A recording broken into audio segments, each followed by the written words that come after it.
Hi guys, I've been wanting to tell you about a new tool I have in the kitchen. It's not actually in the kitchen, but it is a kitchen tool. It's a prepper tool. It's a tool that my husband bought and I was not totally for it because of the cost. But now that I have it, I've had it for about 2 months. I love it. I use it, well, as much as I can. Every other day it's running. What I have is a HarvestRight freeze dryer, and it's medium. They have a smaller one with I think 2 or 3 trays. Mine has 4 trays, and then there's a larger one with 5 or 6 trays. That one's more commercialized, I think they say. This box here, I don't know if you can see the box, is full of food. This here is freeze-dried eggs. I put all of my stuff right now is in food saver bags instead of Mylar. I've put everything in food saver bags because I want to use it. I want to figure out how to properly prepare everything. I want to use my Mylar bags for meals. So the way it is right now, this here didn't seal very good. These are eggs. I'm going to be using those up soon. This here is milk. Froze really well, and my food saver worked really well. The way it is right now, it's going to last a couple of years, but in a Mylar bag, it will last a whole lot longer. And I'll also use oxygen absorbers. I'll talk to you about all of that when I start getting into that, but I just wanted you to know what's going on here in our home. The HarvestRight is an awesome, awesome tool to use.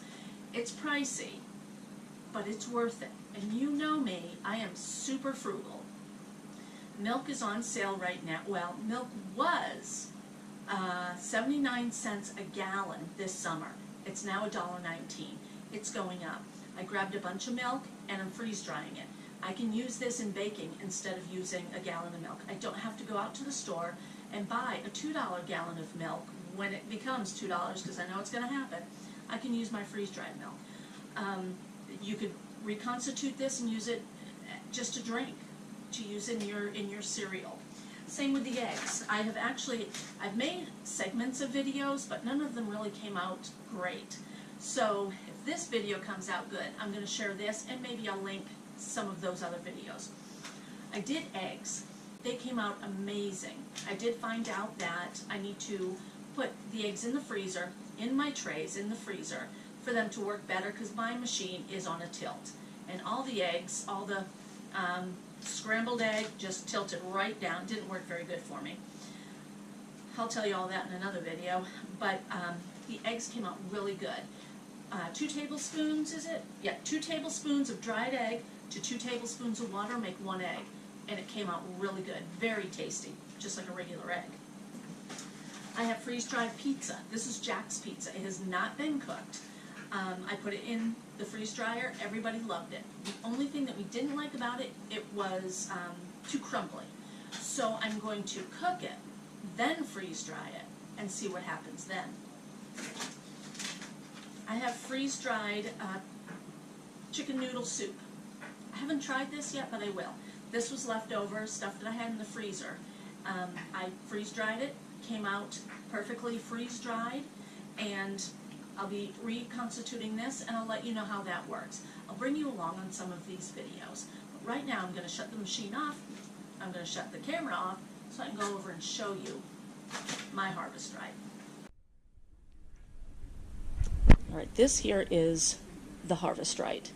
Right now it's closed, and on top are all of my clean trays getting ready for the next use. We use the glass cleaner to clean the glass every time we do the oil. You do have to change the oil in this product here. This here is the pump. My husband does all of that, so I'm not really sure how it all works, but that's the pump. We reuse the oil a couple of times. He changes the oil after every 2 uses, and then he drains it, and he can reuse the oil for a couple of times. I'm not exactly sure how many, and I'll see if I can get him on camera to do the oil change and explain all that to you.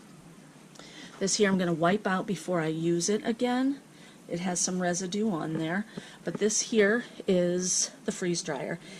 It works amazingly well, and I will be showing you videos on how loud it is, or actually how not so loud it is. Let me grab a tray. The trays just fit right in there perfectly. You shut this here. You gotta have that on. That holds in all of the moisture, so when the freeze dries, it gets down to 140. I'm on a Facebook page, and they say, some of these people say that it gets down even lower than that. So I'm not sure. We had this machine on our dining room table. We don't use the dining room table to eat, so we had this on there. But I use it for storing a lot of my kitchen equipment, and when I bake, I put, you know, the cookies on trays over there. So I asked my husband to do something different. This is what we came up with. This is our third try. This is a dryer, washing machine dryer type drawer. It works really well right now, and the sun's coming in, so you're really getting a glare. Right now there's nothing in the drawer because these were used. A friend gave them to us.